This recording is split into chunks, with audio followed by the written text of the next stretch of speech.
There are only 100 days until A levels begin officially, and because I'm panicking, I'm making a video to help you and me prepare during these 100 days. Okay, the first thing might be a bit obvious, but please, I'm actually begging you to use your freeze. Please use your freeze.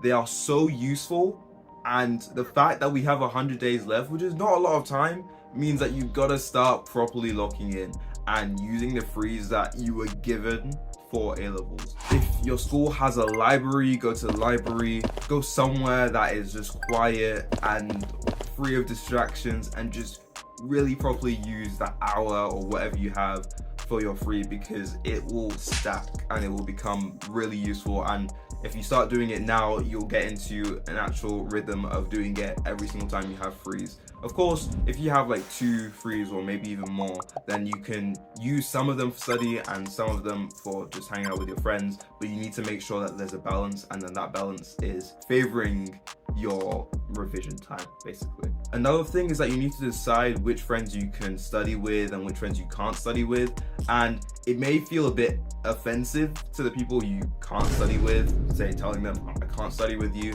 but honestly, you don't have time to be wasting your frees and your free time with trying to study and then not getting stuff done because you're with the type of friends that you can't study with. You might just not be able to study with them because maybe they're funnier or just distract you more, which can be a good thing and obviously a bad thing, but you need to decide which friends you can and can't study with so that you can study with the friends you can study with, and maybe even do some extra stuff like using the Feynman technique with those friends you can study with, which is basically teaching them a topic and therefore that topic is better inside your head. You can do stuff like that with the friends you can study with in your frees and stuff. But let's just make sure that we're not studying with the wrong group of friends and getting distracted, especially with so little time left. Another thing you need to know is that you need to start trusting your teachers, okay? You need to start using them like the resource that they are, basically. Schools are there to provide you with these teachers. Stop being afraid of them and start asking them for advice and help whenever you need it, because they are just so useful. We are 18 and 17 now. We don't have time to be worrying, oh, they're an adult. Like, no, okay? We got A levels to be revising for, and we've got people who can help us with them. So just go to them whenever you need help. I personally am spending a lot of my frees in a lot of my teachers' lessons, not their lessons, in their classrooms, and just working there so that whenever I need help, I can ask my teacher for help or for anything I need.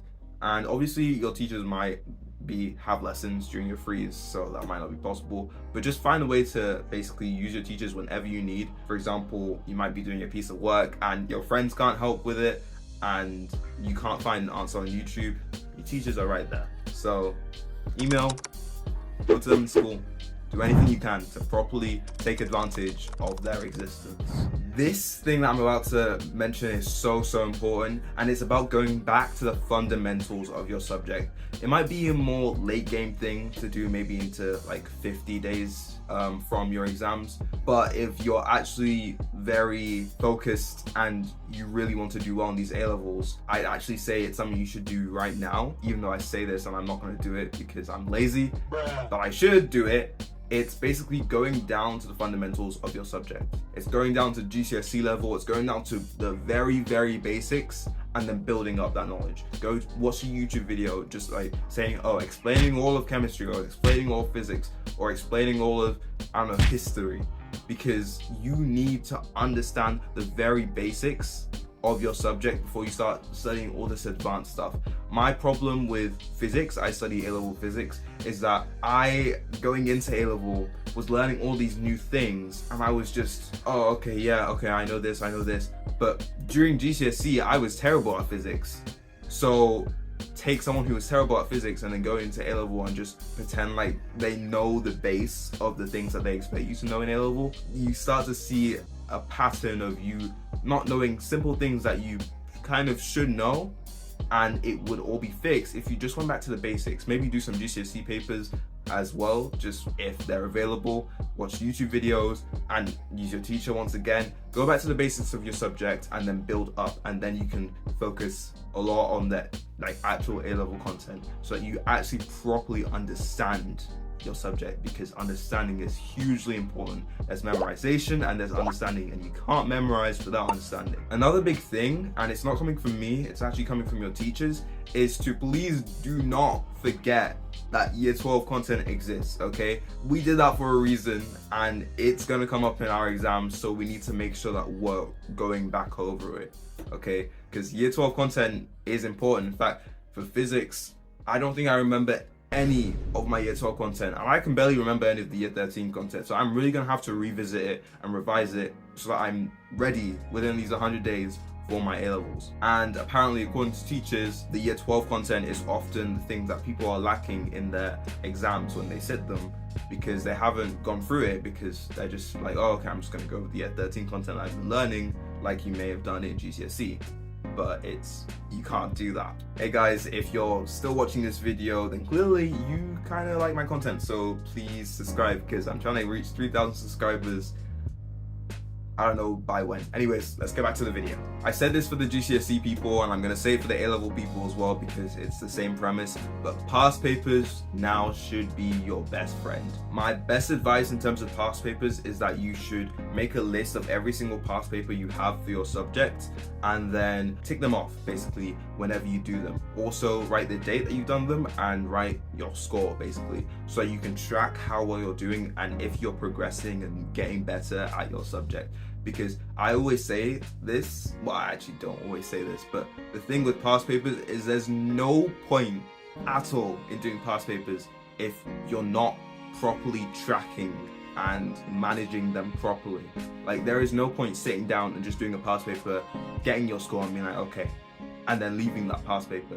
Because what did that give you except recall and revisiting subjects? But you can do that much better through other things like flashcards. Please, past papers have other purposes, like seeing if you're getting better at your subject over time, and you can see that through the scores that you get in past papers over time.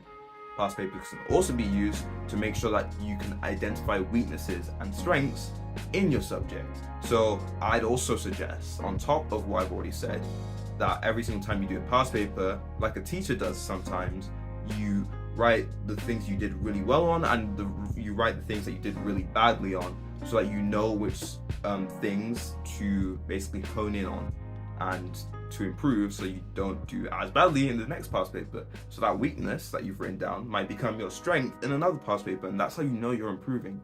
And that's what past papers are for. You do not want to be doing past papers and just doing them for no reason, because they're not actually helping you. Alright, so since we have 100 days left, now is the time to start planning, and planning around the fact that you cannot be spending more time or as much time as you want in social activities and with your friends. You need to come to the reality, the harsh reality, that A-levels are hard.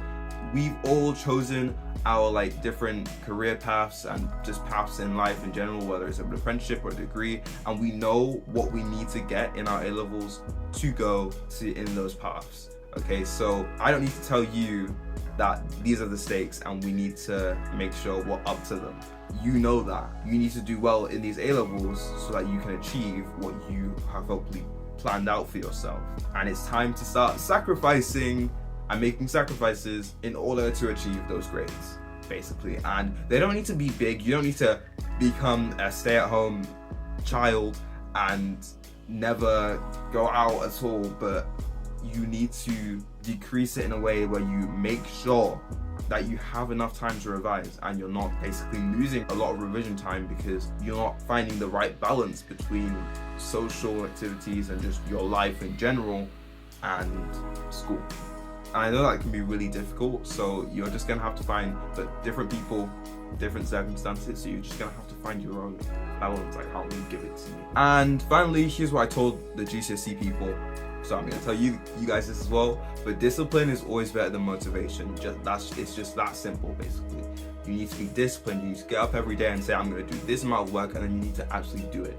Do not rely on the sways and highs and lows of your motivation. You seeing a TikTok and being like, wow, they were so productive, so I'm gonna go do loads of work, but then the next day you're like, oh, I can't really be asked. You need to be consistent and you need to be disciplined so that you maintain that consistency up until your A levels, and you'll just do better because of that. Be disciplined and you'll reap the rewards of that discipline, basically. That is basically all for this video.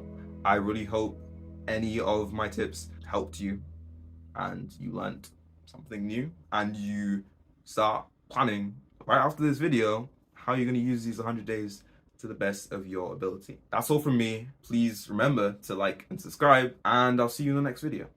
I will be making an A-level maths and an A-level physics and an A-level further maths advice video for all those people who do those subjects very soon. So, goodbye.